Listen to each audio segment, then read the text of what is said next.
Hello and welcome back to the Waban podcast. I am your host, Nim, and I am joined here by the legendary spirit known as Ko, the face stealer. He just likes to steal people's faces. How do you enjoy that?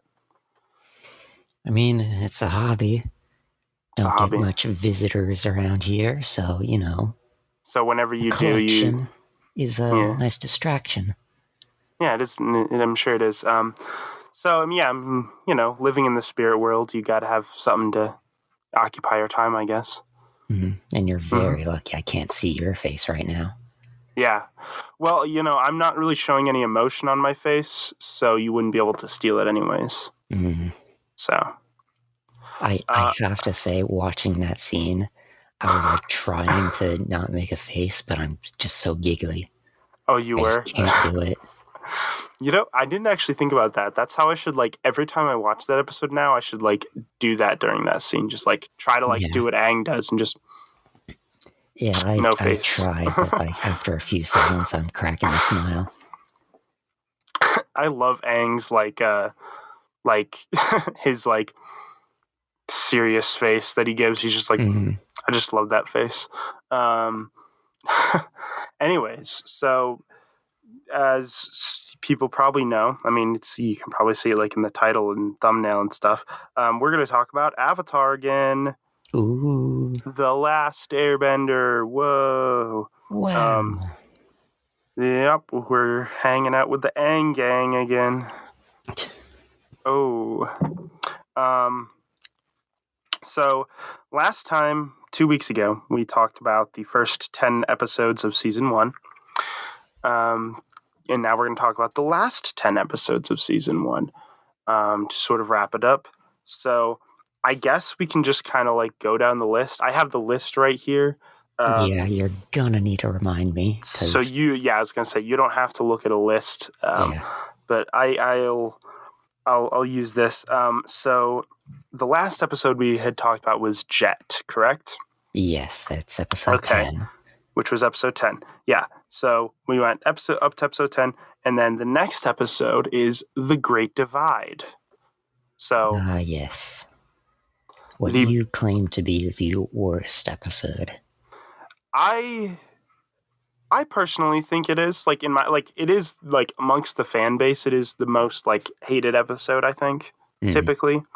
And I would agree that it's probably my least favorite episode. I mean, I kind of get it. It didn't really add anything to the whole of the story. Yeah, I think it's the most skippable episode of the whole show, probably. Probably, yeah. Yeah, because it's, I mean, it doesn't have anything to do with really, the main conflict. There's no Zuko. I thought at first that it could been used as to establish what the Avatar is to people. He's a problem mediator. Solver. Yeah, problem solver. Yeah. So that's the closest thing I could get to what its purpose was. Yeah, I mean, I feel like you can already kind of get that general idea in the rest of the episodes as well, the rest of the show. So the episode's definitely not necessarily needed, but what do you actually think of the episode though? It's not a bad episode as far as I'm concerned. Yeah. Yeah. I don't love it necessarily, but I don't hate it. I think it's a fine. It's a whatever episode. It's mediocre to me. It just doesn't live up to what Avatar usually is. Yeah, I think that's why the episode is so hated. Not because it's necessarily bad, just because it's it's not the usual Avatar standard. Yeah, because at the time when it came out, it honestly might not have been hated as much, just because the show was still starting at at that point the show was good, but it wasn't it didn't quite hit that high level of perfection that everybody talks about yet. Yeah, I get what you mean. So the show is still kind of trying to find its footing and stuff. So like at the time, it might not have been hated as much. To be honest, I don't know. I just know that like now it's like typically makes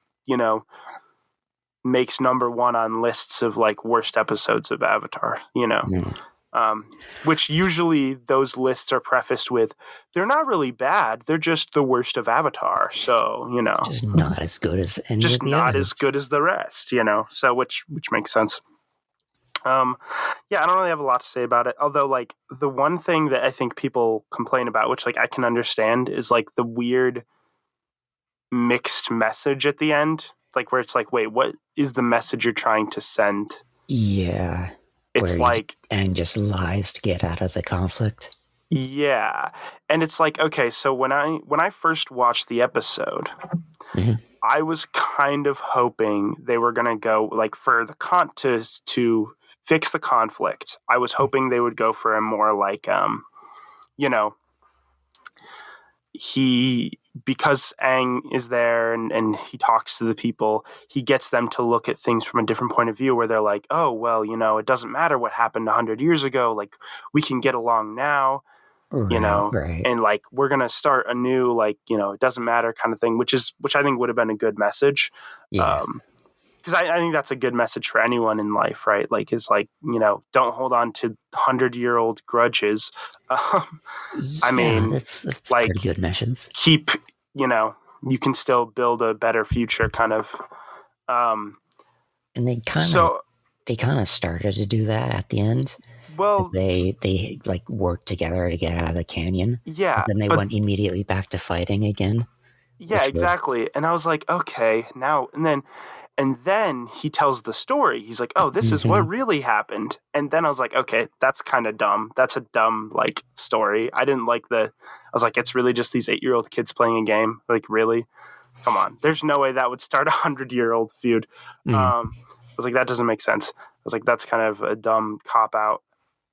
And then they were like, and then they left. And then you find out he's lying. And I'm like, oh, that's also dumb, because that's kind of like, kids are watching this and it's like, oh, I see. It's okay to lie. Yeah. Aang lied. It might have been better if they just cut out that last little bit. It would have been better. Just rewrite it as like, they are fine with each other now because they helped each other get out of the canyon, and yes. Blah, blah.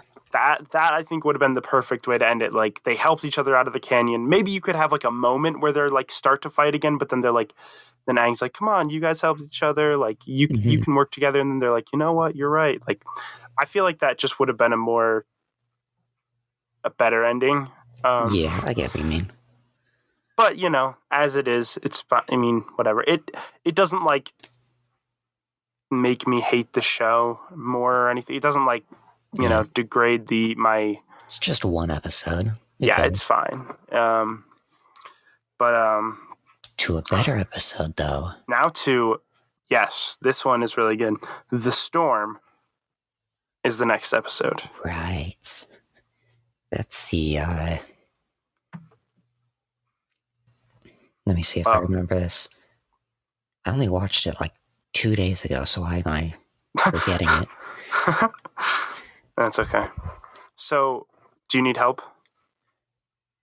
No, they go to a market, and they're talking to... They overhear a fisherman, and his wife, I don't know if they established a relationship. I think they did. I think, yeah. But, the lady's saying, there's a huge storm coming, and the guy's like, you're insane, it's all clear, blah, blah, blah. And then a storm does come, and they all have to deal with it. Yeah. And it's also where they also start to establish that Aang, like how the people feel about Aang for being gone for 100 years. Yeah. So a lot of this episode is, okay, so there's a storm happening, and it's the characters having to like kind of wait out the storm and stuff, like, and the conversations that are happening during the storm is the big takeaway of this episode is like the backstories being established. So this is where they start Aang's backstory and Zuko's backstory, right? If I remember. Yeah, because Aang finally, like, while they're waiting in the cave for the storm to pass, Aang starts to open up to Katara about, like, what really happened. And how he ran from being the Avatar. Mm-hmm.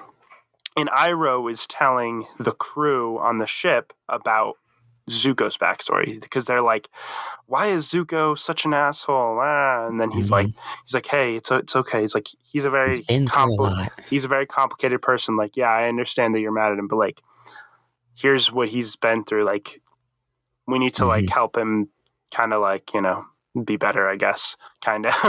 But yeah, and this is and it's get it out. Sorry, you know what? The bunch of Discord notifications are coming in, and it's hurting my ears. Why do I have notifications on for here? This is annoying. But anyways, but it's not just like, oh, this is the backstory. It's not just like, here's the backstory because you need the backstory. Like, it's actually like you're actually pretty invested in the backstory. Right. It's the first time like they establish where he got the scar, why he's out for the Avatar. Right. But like and I love that like moment of like where Zuko like realizes it's his father that he has to duel, and he's like down like on his knees crying. Like it's pretty intense. And shows just how abusive his father is, which is, you know. Yeah, it's like, oh, Zuko's not the bad guy. He's the bad guy. Yeah, I think this is the first time you like fully realize just how terrible the Fire Lord is. Like, you know, he's bad, and like, you know, he's in charge of this war and you know, everything. But you don't really know like this is where you're like, okay, he's like not only is he like out to attack and like rule the world, right? Not only is he doesn't even have compassion for his own family, right? And like you don't really get this and notice this until later on when she's introduced, but like he only really shows compassion or like liking towards one of his children when they're like powerful and strong and like useful. You know, useful to like, you know, the nation. But yeah, like when Azula's introduced, you realize he likes her better, but that's because she's more ruthless and like heartless and like ready to, you know, because like because for instance, like the reason Zuko was challenged to the duel originally, because he spoke out against one of the generals, right? But Zuko was speaking. Like a good point too, right? Zuko was speaking in a sense of like of compassion, of like, hey, you can't just sacrifice these men. They're fighting hard for our nation. Like they're serving our nation. Like what are you doing? And then he's like, so his father doesn't want that like level of compassion. He wants him to be like heartless, like his sister, pretty much. But yeah, you don't get more like, you know, with the sister, with Azula until season 2, obviously. But it's really dark. interesting. It's terrible. Yeah, it is. I think this is one of those first times where like the show, like, I mean, it has its dark moments, but this is one of those where it's like really like hits you with like, I mean, you know, this is basically child abuse too. Yeah. Like, I mean, how old is he in that shot? Like, he's like probably 13 or whatever at the time. Something like that. 13, 14, when that, the backstory happens. And then you think immediately after that, he was banished and sent on a impossible mission. Right. He was sent, well, and the whole point was like, oh, you're going to be looking for him forever. You're never going to find him. He was like the banished prince destined to search for the Avatar forever. You know, that's the, it's a really sad story, you know? Yeah. And Aang actually revived, and he actually has a chance, and now he has hope. Right. And that's why he's so obsessed with hunting him down. Like you kind of piece it together here. This is where you first are like, okay, like his obsession makes sense. Like he's literally just trying to regain like favor with his father and return home. And like they set it up so that the crew also has this epiphany with you. Because like they're Iroh's talking about it to them, and they're like, "Oh, okay, we'll cut him some slack then. We'll help him out." Well, yeah, because like, so like, let's just compare that to the way the backstory is explained in the movie. In the movie, it's basically he asks some random kid, "Hey, do you know about the banished prince?" And this kid tells them the story, whatever. It's like, wait, why are you getting this kid to like you two already know what happened in the past? Like, what is this like? Or like I hate when like characters in like a show or a movie, like they're like talking to this character, telling them something that like they all both already know, and it's like, well, I understand you're trying to get like exposition across, you know, important information for the audience to know, but like it doesn't make sense for you to just be like, yeah, so you know how we've been friends for 20 years now and blah blah blah, like, you know, it's like that type of thing. But it should be done more naturally. Right. But in the show, it's like, okay, Iroh's explaining it to these people to get that because they don't know, and to try to help. And he has a reason for telling them, which is like to try to help them understand why Zuko is the way he is. So there's motivation behind him telling them, and like it makes sense because again, it's a natural conversation. They didn't know. But yeah, so that's and that definitely helps from an audience perspective because it's like the crew is reacting, you know, to this the first time the same way the audience is, kind of. So it just works well. Same with like, you know, Aang telling Katara what happened with him. She doesn't know this yet, so it makes sense. But yeah, and I think this is where you first fully get the. We've been talking a lot about Zuko's backstory, but like with Aang, this is where you first like fully get like the full idea that like the reason Aang was in the iceberg was because he ran away. Yeah. He ran away from his responsibilities, right? Which he kind of mentioned that in passing in like an earlier episode. Like he's like it was like episode 2 maybe at the end where he's like, but this was the first deep. Why didn't you tell it? Yeah, where she's like, why didn't you tell us you were the Avatar? And he's like, because I never wanted to be. But like this is where you first get like the full picture of it. Yeah, and it's kind of like, and you see like how like the monks were like pushing him too hard, where they were like, you can't take time to have fun. You need to be training to become the Avatar. And but then Gyatso was like, no, he needs to still be like a normal kid. Come on, like he can't just. He's still a human being, you know. Can't just use him like this. And then that's what pushed him to leave. Them trying to push him to become the Avatar as quickly as, like, become a fully realized Avatar as quickly as possible is what pushed him to leave. And I overheard that they were going to send him away to get him to do that. Right. And so he ran, even though...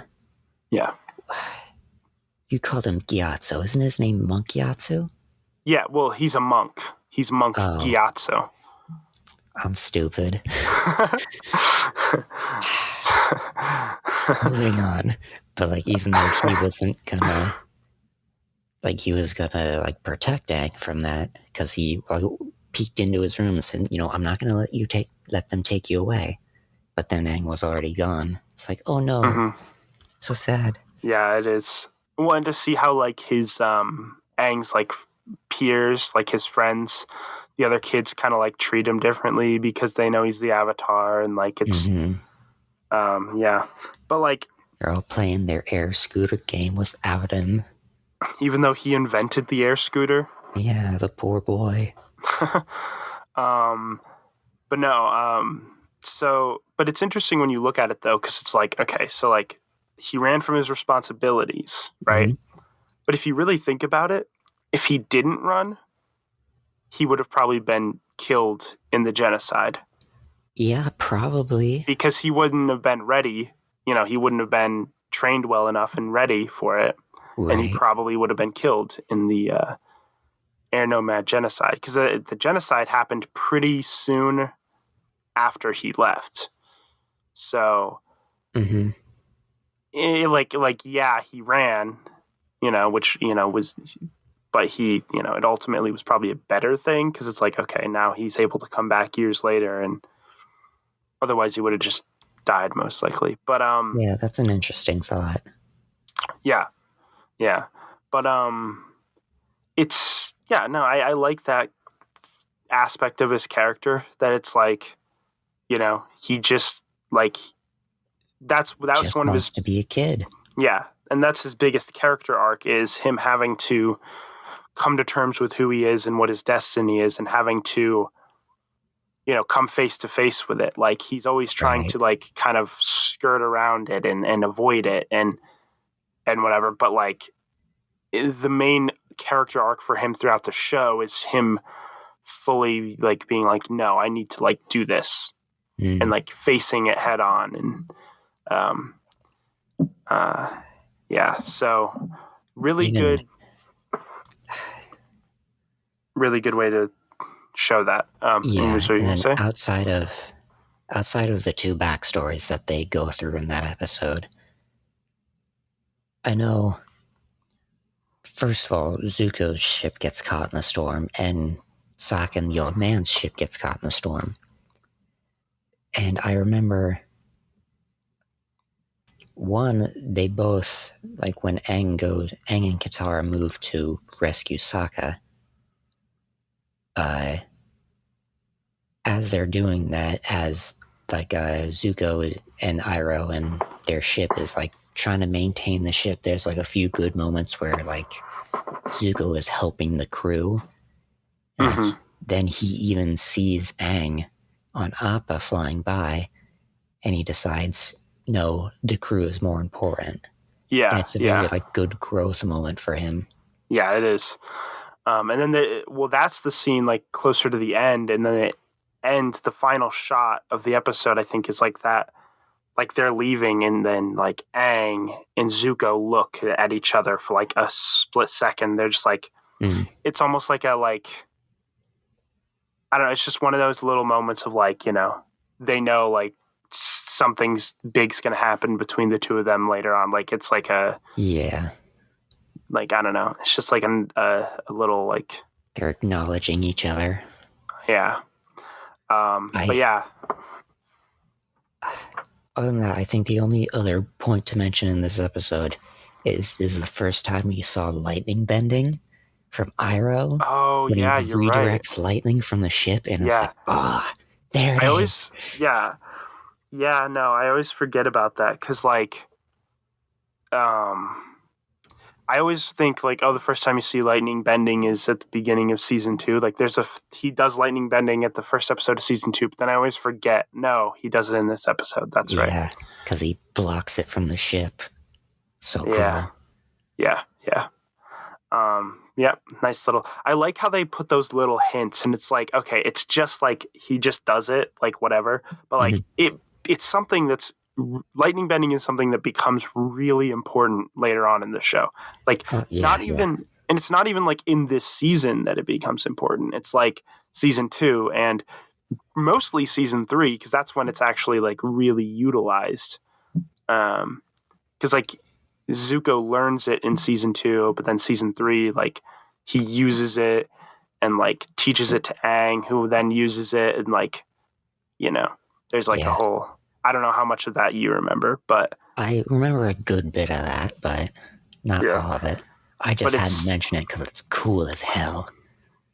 Yeah, because it's the redirecting lightning. That's what the power is, because it's an ability that Iroh invented himself, basically. Right.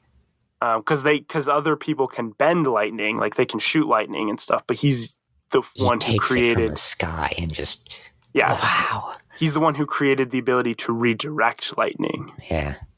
Which you we'll definitely talk about more later in season 2 for sure, because that's when it comes up again. I guess next episode. Yeah, I guess. We're already pretty far into this, so we should probably move on. Now, okay, so next we have The Blue Spirit. Right. Another great episode. Great episode. So The Storm and The Blue Spirit might be my two favorite episodes from season 1. Possibly. I get it. They're both really good. So The Blue Spirit is... I mean... I don't remember how Aang ended up getting captured. Okay, so basically... I mean, it's not super important, but I mean, basically, essentially, he gets captured is like the important part to the story. But basically, he goes, Sokka is sick, which this is actually cool. I like this little detail. Sokka is sick because he was out in the storm in the last episode. Right, they did mention that.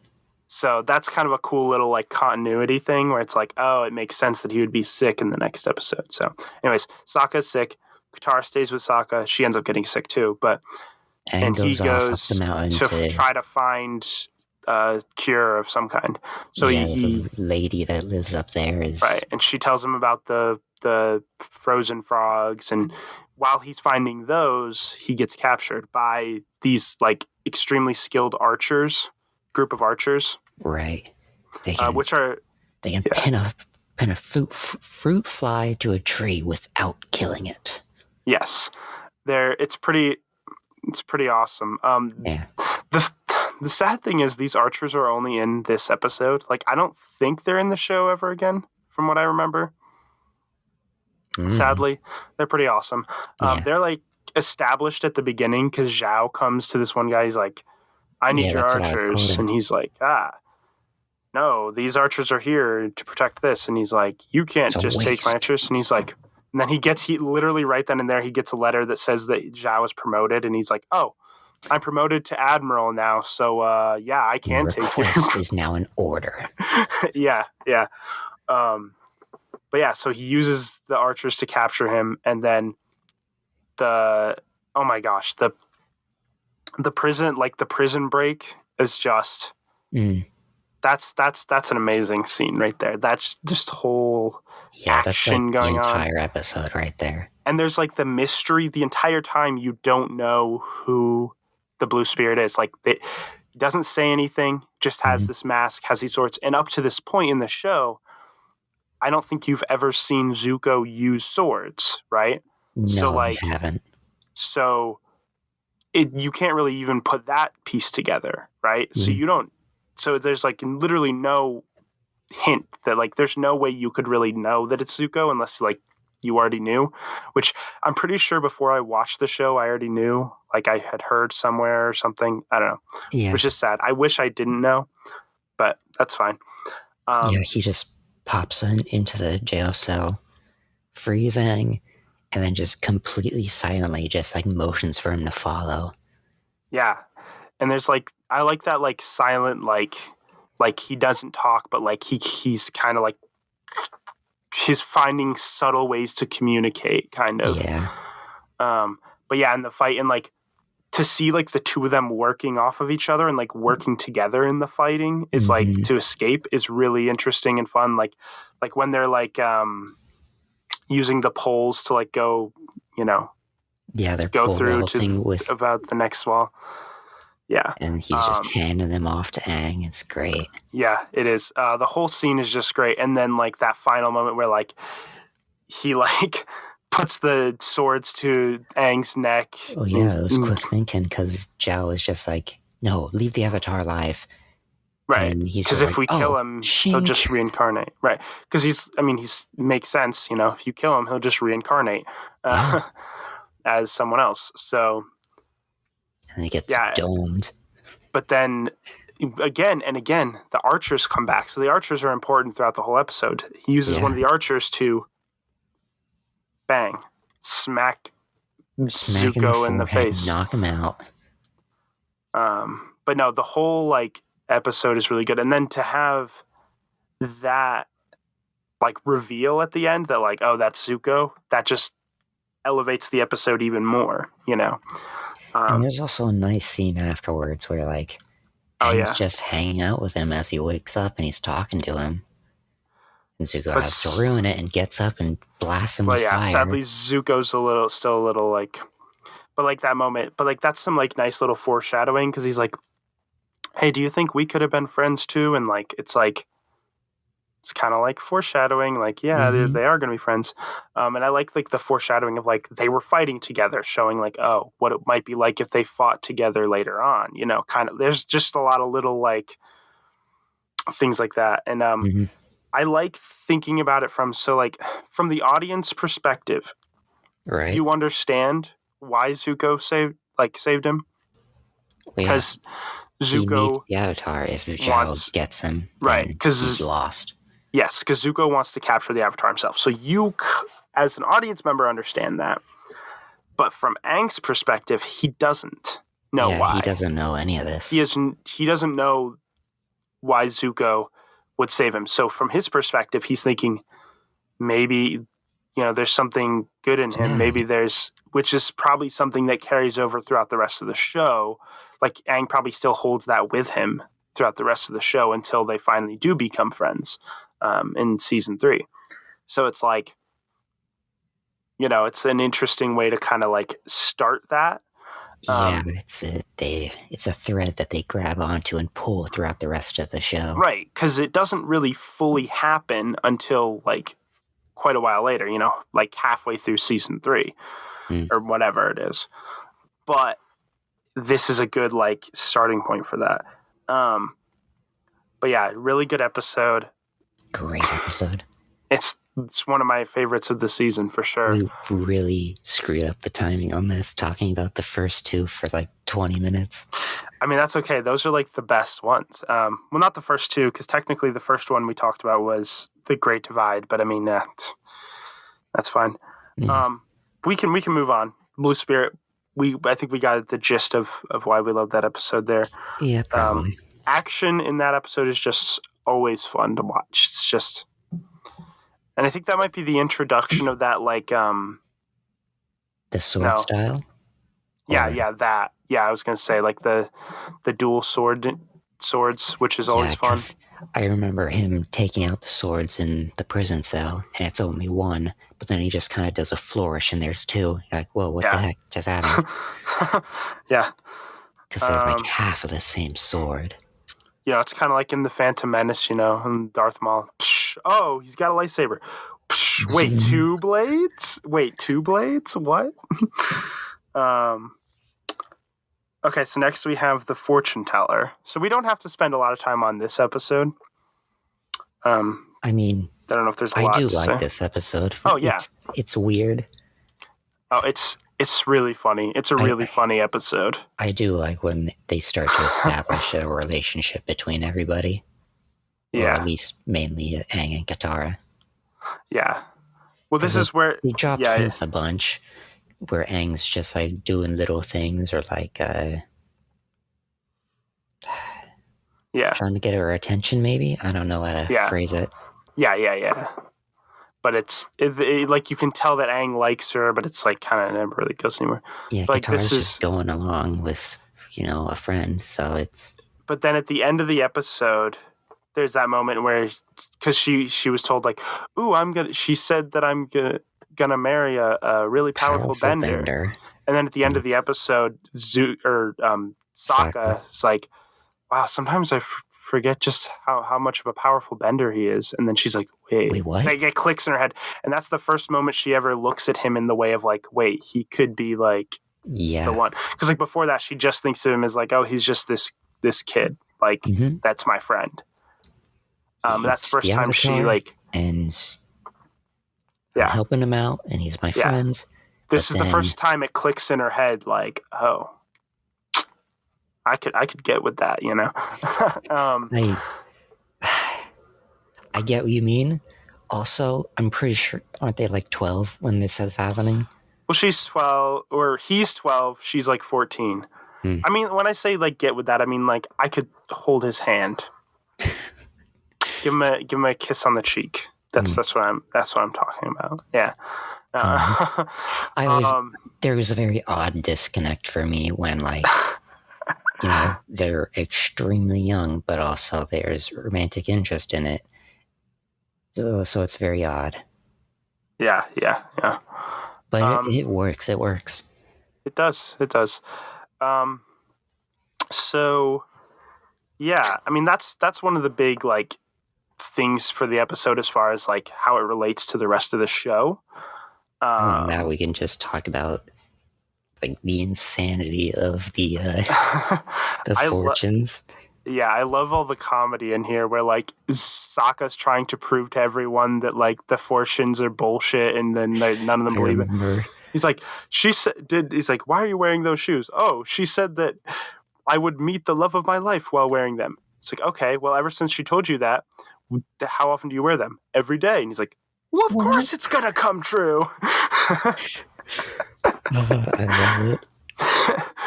And then at the end, he's like, see, didn't I prove that her prediction of the volcano was wrong? She's like, well, she technically predicted that the village wouldn't be destroyed, and it wasn't. Well, it just perfectly captures the insanity of like real fortune telling. Oh yeah, like, it does. If you want to believe it, you will find a way to make it true. Yep. Yeah, exactly. But no, there's so many. The way she does it is very direct. While most fraudulent fortune telling is very shotgun blasting into the air and hoping you hit something. Yeah. Oh yeah. But like, I love how like there's a lot of good comedy moments in here though. Like I love the like, oh well, can your science explain why the rain falls from the sky? Yes, it can. It can. They just walk away. But yeah, anyways, good episode. All right, moving on, because we're spending a lot of time on these. Jeez. So next we have Bato of the Water Tribe. Oh right. Mm-hmm. Ooh, this is where I forget her name. The bounty hunter lady. The bounty hunter, with the mole creature. Yeah. Sadly, she doesn't show up in the show much more because she's pretty cool. She shows up like one other time, I think, in like season 3. But 10 out of 10. Yeah, she's cool. And Iroh's creeping on her. That's she shows up on her mount, like rips through the ship and grabs her bounty and just leaves, and like so confident, like Zuko's just like, there's no stowaways on my ship. And she's just like, well, he's right here. And she just walks away. And then they find her in a bar, and she's arm wrestling the guy, just easily wins. Yeah, I love it. No, she's pretty cool. But yeah. So what do you think of the story going on with Aang and Katara and Sokka? I don't know how much you remember from it. I got very distracted that episode. Oh, okay, gotcha. Yeah, I get you. So yeah, they meet somebody who's from the Southern Water Tribe. They know him, right? And they have a chance. Starts feeling like left out because they're only talking to him. Well, right, and they're also because like they're sharing stuff that's like their culture and like their culture and stuff, and he's like, oh my gosh, I don't get it. Yeah. But then when he walks away onto the beach, a message arrives that's the rendezvous. I'm pronouncing that wrong. Rendezvous location for their father. And he hides it for like a day because he doesn't want him to leave. Yeah. And they like really drive that stake in when they do the he's like the ice dodging, which is a test of trust. He's like, you are the trusted one. He's like, I'm sorry. You can't trust me. Here's the map. I'm sorry. And they get mad at him and leave. Mm-hmm. Yeah. Yeah, I like that little story. It's an alright episode. I like it. Yeah. And then I I do also enjoy the combat of that very much. oh, like at the end. Yeah, Yeah, the fight. Yeah, the fight at the end was really cool too. It was like, especially it's the first time you see Appa fight, and you oh yeah, realize, yeah, he's like a 10-ton bison. He's awesome. he is no Appa is really awesome. Mhm. I love Appa. When he I just don't. flicks his tail and sends an Yeah, air blast. how could you not love Appa? Appa, I want to snuggle with Appa. I mean, yeah, of course. But no, and then like there's like the part where Zuko and Aang are fighting on top of a well, and they're Oh, like right. balancing on the well while fighting. That's kind of cool. Well, I do, because like they're fighting, and Aang's like keeping the well between them, and then he's on top of the well, like underneath the roof of it, dodging around, and Zuko just finally destroys the roof of the well, and then they're standing on top of the well, and finally Aang dives into the well, And then and like Zuko water bends or thinks, something. well, yeah, Zuko's like, oh, he's trapped in there. I'll just send a fireball straight down. And as soon as he does that, a geyser of water shoots up out of him. Yeah, Out of yeah. it. No, yeah. No, I like some of the those action moments in this episode are pretty good. I like them. Great. Yeah. I mean, the action is always good in this show. Mm-hmm. But yeah, good episode. I guess we should move on to the next one because we still have like 5 left to talk about. Oh my gosh, we really screwed this up. We got half of them. It's fine. We can go over an hour if we need to. It's fine. We can go like an hour and a half. No, it won't go an hour and a half. Maybe, possibly. Yeah, All right, sure. we have next. We have The Deserter. So this is the one where they find Zhang, the firebending teacher. Yeah. And doesn't this episode set up like a ton of stuff about Aang with firebending? Yeah. So basically, what it does is it establishes that he's scared of fire. Doesn't want to do firebending. He's scared of firebending because he hurt Katara, and he's like, so like later on in the show, there are moments where he's like, I don't want to do firebending, and they're like, oh, but you have to, and like stuff like that. Mm-hmm. But yeah, so it's kind of important for that, and like it's also the first episode where you establish the power of healing with water. Right. Which is very important. Yes. But like, I really like the scene where he's like, I'm not gonna train you and stuff, and then all of a sudden Avatar Roku shows up.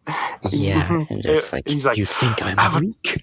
He's like, I have learned firebending in 1,000 lives or whatever, and he's like, oh, no, I meant no disrespect, Avatar Roku, and then like, and then Avatar Roku leaves, and he's like, fine, I will train you, and he goes, really? You will? Really? Yeah, and he's back to like the 12-year-old kid. Widen your stance. Wider. And Aang's just constantly, I want to shoot fire. But he's just like, no, you have no control.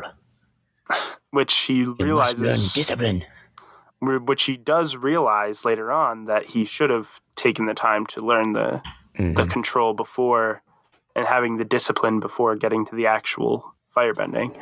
Yeah. Because he accidentally burns Katara. I also love at the end though he learns a little bit about firebending and about how like it can be destructive if you're not careful enough, and he uses that against Zhao. Yeah, and he destroys his own Zhao's just shooting fire at him, and he's like, shoot it over here, like, and then next thing you know, all of his ships are burned up. Like, it's pretty great. Yeah. But no, I think Zhang's a pretty cool character though. I like him. Yeah, I do too. He's good for the purpose he has in this episode. Come up again, does he? He shows up at like the end. Like I think he's part of the White Lotus. Oh. The Order of the White Lotus, if you remember that. I do remember the Order of the White Lotus. I don't remember any Yeah. of the specifics of it though. So like he shows up again in the like in the finale episodes. Right. Because like they meet the members of the White Lotus and stuff in there. But other than that, I don't think he's in it again up until then. But yeah, so yeah, it's a good episode. I like that it starts this sort of, and again, this show does a lot of good like setting up threads that like are pulled through the whole show. Right, and I like this episode sets up the whole like Aang's fear of firebending. Because he doesn't want to hurt his friends. Right, because by the end he's like, I don't want to ever firebend again, which is like, oh yeah, but you're the Avatar, you kind of have to, it's your job. So it kind of makes it interesting because you're like, oh, okay, so what's going to happen when they get to season 3 and he's supposed to learn firebending? So it's kind of brings up that intrigue there. Next, after that, unless you have anything more to say about that episode. I don't think so. It's a good episode. Next, we have the Northern Air Temple. Right. With all the inventor and the mechanisms. Yeah, so this is a pretty important episode story-wise as well. I think this is the first time you ever see the firebenders, like those vehicles they have, like the all-terrain things. Yeah. Yeah. So that's pretty cool. Yeah, I like so you have the main sort of like conflict or message of the story is like Aang's mad because all the old stuff is kind of taken down for the new stuff. He's like, yeah. But it's sort of like this message of like being ready to like move on and let new things come in. Yeah, because they're just using it as a shelter and, Yeah. But also, this episode establishes the war balloons, the air balloons, which at the end of the episode, the firebenders are like, oh, we can use this. And that's how the episode ends. So you're like, oh, that's going to be important. Again, like some of the other things, it doesn't actually become important until season 3. So you don't actually find out why it's important until season 3. But it's build up a lot of stuff. They are very patient about when they actually bring down the hammer on this stuff. Yeah, and the thing is, that's always risky because it's like, okay, you're setting up all these things, but what happens when you don't? If something fails, or you aren't able to finish it, or you aren't able to pay everything off? But they actually do pay pretty much everything off, as far as I remember. Especially a lot of these early setups, like this one definitely becomes a huge thing in season 3. Right. I also love the fact that the hot air balloon was basically invented by Sokka. Well, co-invented, I guess. It was him, Sokka, and Sokka made the final piece of the puzzle that they needed to get it to work. Which really, really establishes the whole Sokka personality of like he's the idea guy, he's the smart one who can come up with cool ideas, clever ideas and stuff. So I like that a lot. I don't like a lot of those characters, at least like the father and the son also come up quite a bit later. Yeah, they do come up again in like season 3 as well. So, yeah. I also like that the guy is trying to teach Katara to glide. Oh, yeah. And Aang's just like, he may not be an actual airbender, but he definitely has the spirit of one. Oh, yeah, I really like that, yeah. Yeah, it's like a nice nod that, at least they're continuing a little bit of what the airbenders were. Yeah. No, I do like that. That's a nice little thing. But yeah, I don't know. Do you have much else to say about that episode? I guess not. All right. Yeah, I do think the vehicles are very cool because they climb up the walls and they're going up the slope and even when you flip them over, the cockpit just rotates. Very cool. Oh yeah, no, they are very cool. I like them a lot. This is the first time we see them, so it's really cool. Yeah. So, which those don't really come up again that much until season 3, I don't think. Maybe, I don't remember exactly, but I think they come up a little bit in season 2. I don't remember. To be honest, I don't really remember all the details, but moving on. I remember enough. So moving on. The waterbending master. So is this the Northern Water Tribe is sexist. We established that in this episode. Right. Wait, before we move on, is episode 18 or episode? Yes, this is 18. So there's 2 after this. So wait, because these 3 blend together very heavily. Oh yeah, they do, because they're all in the Northern Water Tribe. Right. Yeah. So here's where they arrive at the Northern Water Tribe, and Aang starts his waterbending training, but Katara's not allowed to because she's a woman. Mm-hmm. And I remember just thinking to myself when he's like, I'm not going to teach a woman, and I'm just like, well, off with his head. Off with his head. He learns at the end. He learns his lesson by the end. Right. But I also remember a moment later where he catches Aang teaching her the waterbending he taught him. Mm-hmm. He just goes, "You're mocking my culture." I'm like, "Your culture is an asshole. Your culture is bullshit." Like, yeah. But then you find out the history he had with their grandmother. Mm-hmm. And you're like, oh, okay, interesting. Well, yeah, because when Katara is doing the healing lessons, he's like, "Oh, you're getting married? Like, what are you talking about?" Well, the necklace. Like, oh, this is my grandmother's. And then she learns the story that her grandma was from there and was engaged, but left. Yeah. And that finally comes full circle when he sees the necklace, like, oh, this is mine. And it's a very sad story of the love of his life left him. Then probably because he was a sexist asshole, but yeah. Yeah. But he gets better. Yeah. It's a good episode, and they also start to establish Sokka and Sokka and Moon Girl. What is her name? I know her name. I just can't think of it right now. It's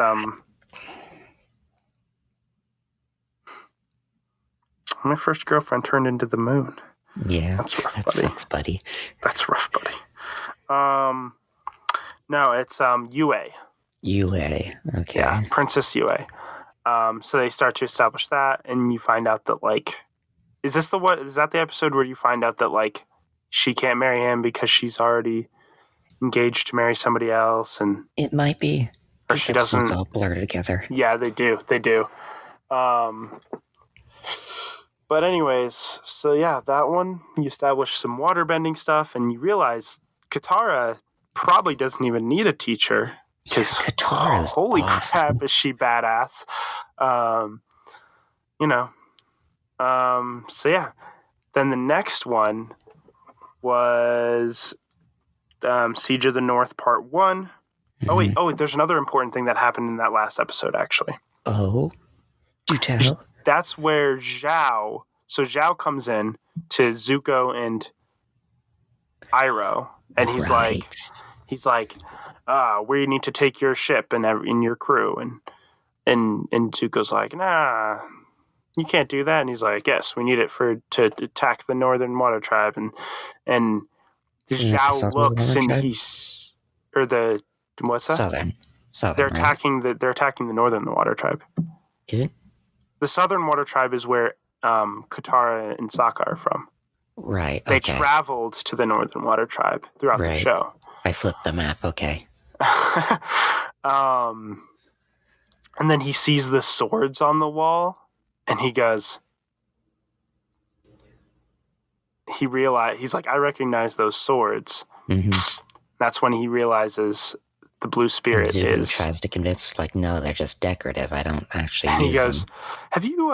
He just like, but like he doesn't like bring it up. He just kind of subtly goes like, "Have you heard of the blue spirit?" And he's like, "Oh." And then Ira's like, "Oh, only rumors." And he's like, "Yes, well, he's an enemy of the Fire Nation and must be stopped or whatever." And it's like this subtle like hint that like he's like hinting at the fact that he knows, but like not saying it. And then like I think this is also the one where they attempt to kill. He sends the pirates. He hires the pirates from earlier in the show to kill Right. Zuko. And you think he's dead for a while because he just doesn't show up after that. Right. And Iroh's like all solemn, and he's like, okay, I'll, be your general for the siege. And then, and then Zuko is disguised as a guard on the ship.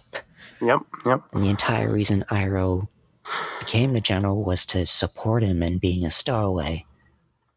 Yeah, exactly. But I like the like whole concept of like what's going on with Zuko's character there. So like Zuko pretty much just lost like everything he has. Mm-hmm. Like, his ship is taken away, his crew. He was just essentially murdered.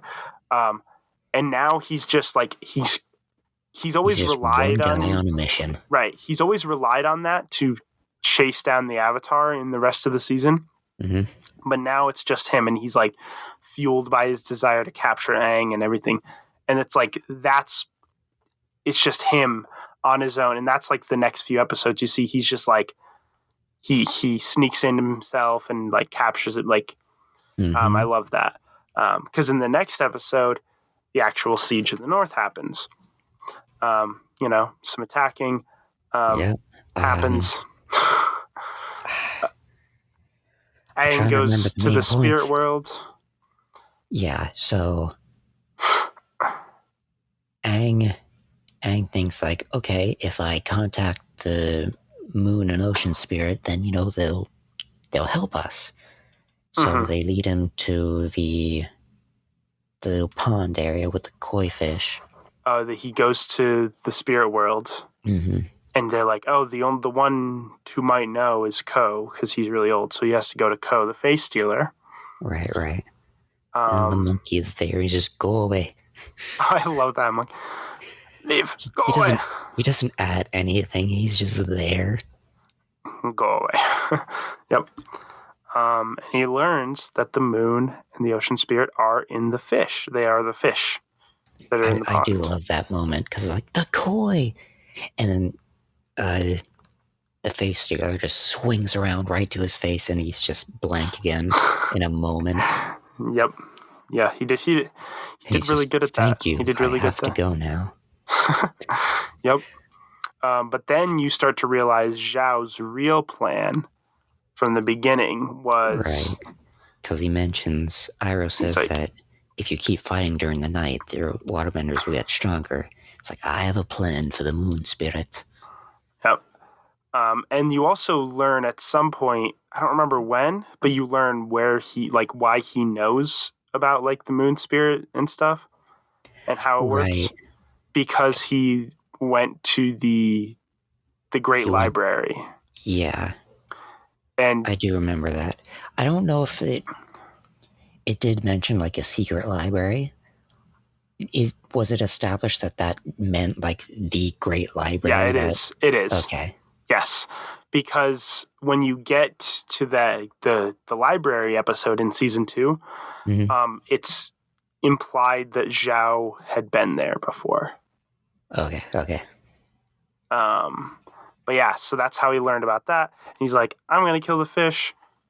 Iroh is pissed because he's like, you can't mess with the spirits, dude. Come on. Yeah, we rely on the balance. Everyone relies on the balance, and you're going to ruin it. Yep, kills one of the fish. Wait, okay, before we get too deep into that, though. Yeah. Sokka's side story in that, where he meets like the fiance. Oh yeah. And like I just picked up on this at random. The fiance called Sokka Soka, like in the movie. Oh yeah, that's right. He did. I forgot. As And the entire time, Sokka's just like, that's not it's a firebending uniform. That's like, what is that, like 100 years old? 85. It's like, they don't wear that anymore. And they're like, oh, how would you know? And it's like, I've been fighting them for the past however long when I've like I traveled halfway across the world.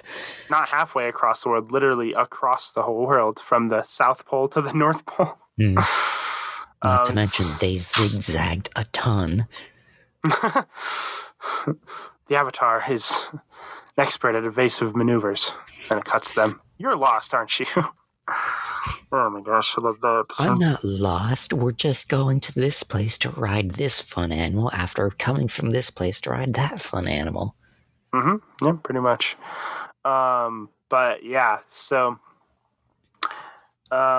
established that Yue was saved by the moon spirit, which is very important later. Yep. And Zuko captures Aang, carries him out in the middle of the snow. Are you just gonna brush over the duel? Oh yes, Zuko and Katara. Yeah, that was actually pretty awesome. It was an awesome duel. Yeah, and then like she defeats him during the night because she's more powerful. But then the sun rises, he melts the ice, and then he's like, bam. You rise with the moon, I rise with the sun. Dun dun dun. Dun dun dun. Steals Aang, yeets out of there into the snow. Is stuck in the blizzard, hides in a cave. Didn't really think his plan through. He's kind of probably gonna freeze to death. Yeah. I mean, he's a firebender. He'll be fine. He'll just light himself on fire or something. Yeah, just start a fire to keep warm. Yeah. But like, I love the scene where he's like talking to Aang. Like, obviously, Aang doesn't know what he's saying because he's like in the spirit world still. Mm-hmm. It's like a mirror of the blue spirit scene. Mm-hmm. Mm-hmm. Yeah, it actually is. I never really thought about it that way. It actually kind of is. Yeah, because it's like that was like Aang talking to Zuko, unconscious. This is like Zuko talking to Aang. Yeah, that's kind of cool. But he's basically like just saying like he's like, I always had to work hard for what I got. I never had things handed to me. My father says Azura was born lucky. He says I was lucky to be born. That's a good line. Like, that line is like, wow. That just shows you how messed up his dad is. Zuko. There's a lot of like anime that I watch that do like the stupid edgy character just terrible. Zuko's a good version of the edgy character.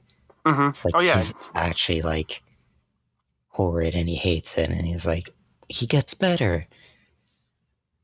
It's actually, that's a case where like the angsty character is done right.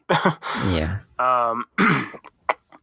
Yeah, and he's like, and that sort of sets up sort of one of the key aspects of his character that like his rivalry-ish with Azura. Well, right, that. But what I was going to say is like one of the things that makes him such a likable character and makes you want to root for him is his like,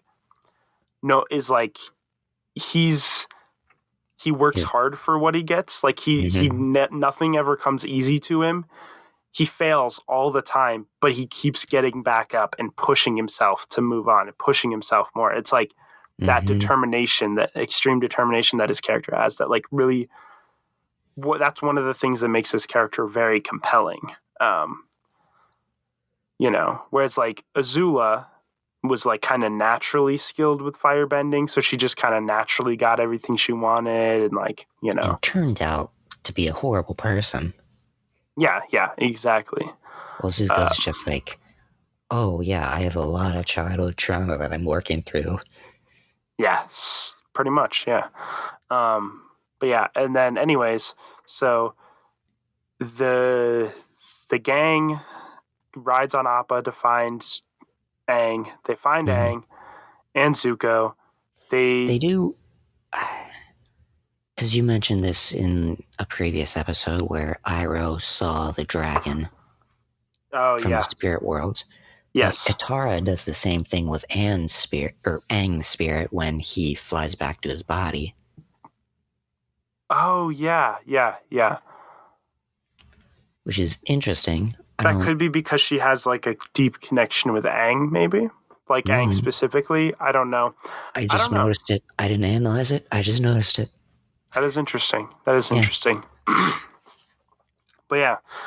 Anyways, so they go. They try to save Aang. They save Aang. I think Zuko is sort of like, they're like, they aren't going to save Zuko. But then Aang's like, no, wait, we can't leave him here to die. And they're like, why do you care? And he's like, but which He's is gonna die out here. We just have to help him. Which is a huge part of Aang's character, right? Is that he's like, right, yeah. he wants to save as many people as possible. And we can't skip over the rematch duel. We can finally have a rematch to our duel. Trust me, it's not going to be much of a rematch.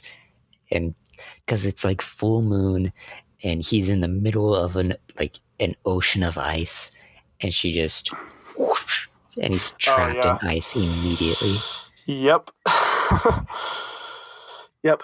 She's right in her element. But yeah, so they bring them back.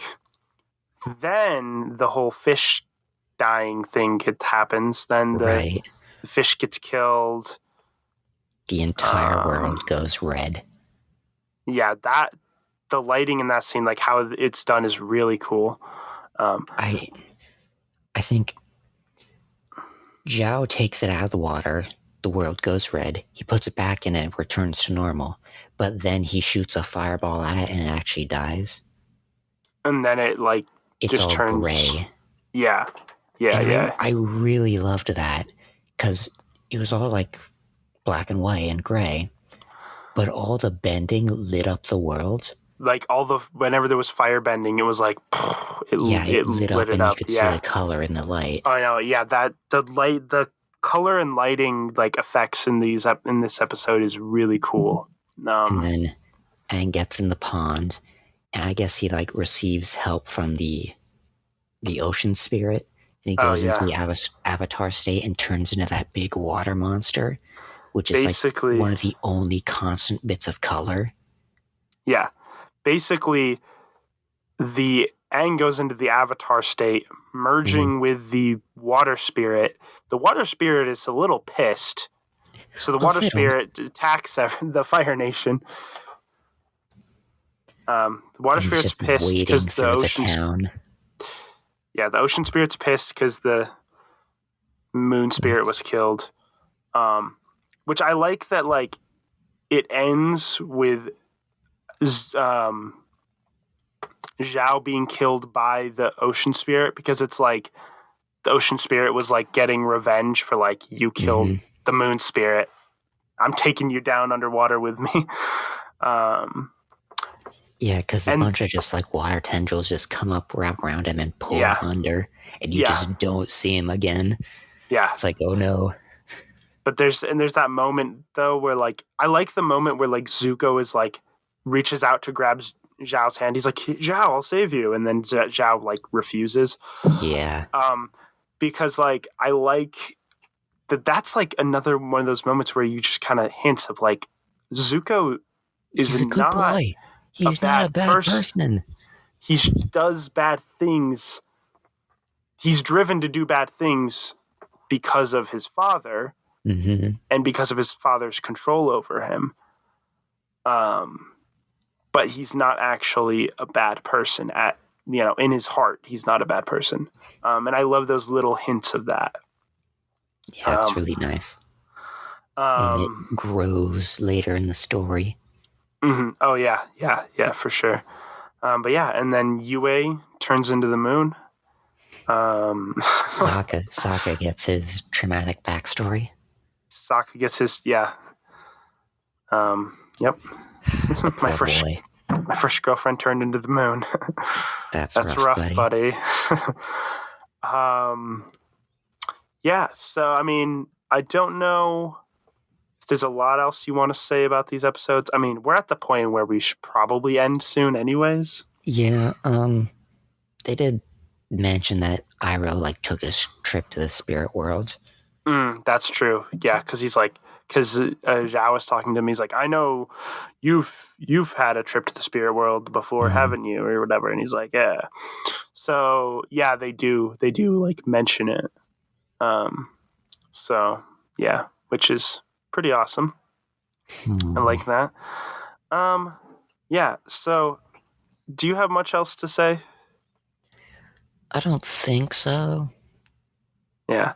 I think season 1 as a whole is a really, really strong starting point for the series. Like it keeps things simple enough to where you can kind of get to know the characters in the world well before you get complicated, but it also introduces enough stuff to keep you wanting more for the rest of the season. Like it really establishes everything well. They build up the story normally, but they also leave a ton of threads hanging that they can just pull on and play with later. Yeah, pretty much. And season 2, like I'm really excited to talk about season 2. Season 2 is probably my favorite season. We get Toph. Yes, we get Toph coming soon. I love Toph. She's so badass. I almost want to say we should do talk about 5 episodes at a time, but we can have long episodes of the podcast though. Like this recording's been going for an hour and 13 minutes. That's fine. The first episode we did of this was fine. This one we just paced horribly. Well, it's because I feel like there's a lot more to talk about with some of these episodes. Like with the storm and stuff like that. There was a lot to talk about with that episode. So it's like, and season 2, there's a lot to talk about. So I don't know. We'll still do 10 episodes. But if we end up, season 2 only has 18 episodes, doesn't it? No. So what? Netflix is dumb and combines some of the episodes into one for some reason. So if you look, a few of the episodes are longer than normal. Those are ones where it's combined. Let me look at season 2. So the first 10 episodes, none of them are combined. But if you go to it says season 12, it says 47 minutes long. That's episode 12 and 13. Combined into one because Netflix is weird like that. And then the final episode, it says episode 18. That's actually episode 19 and 20. So Netflix is just weird. It does that even in season 3, because season 3 it says there's 16 episodes in season 3, but there's actually 21 episodes in season 3. Because the finale is 4 episodes.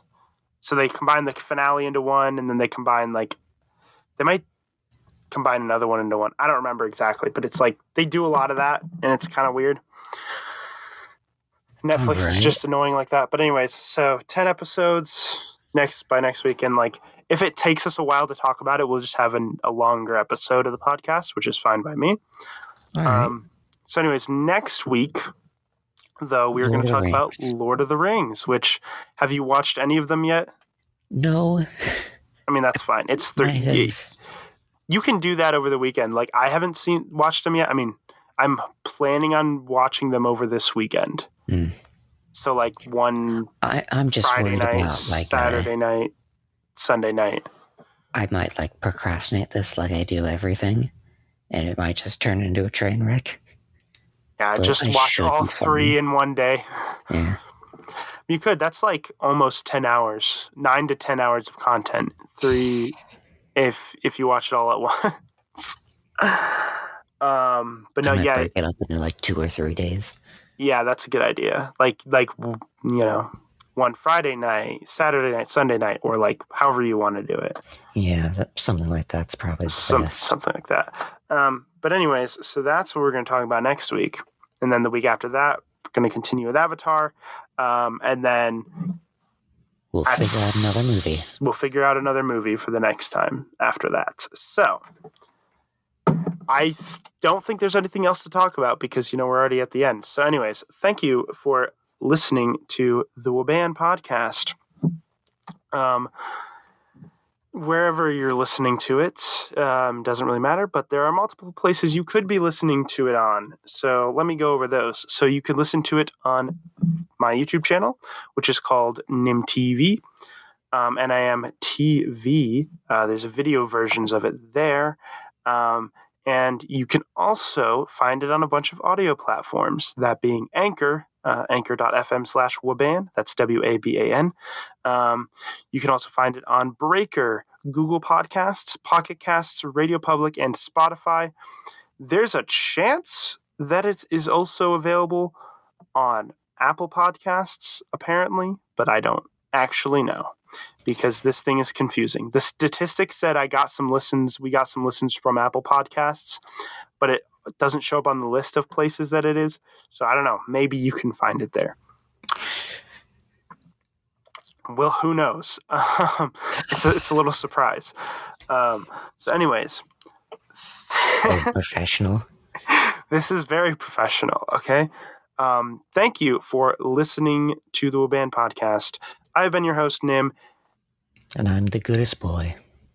And thank you for listening. Goodbye.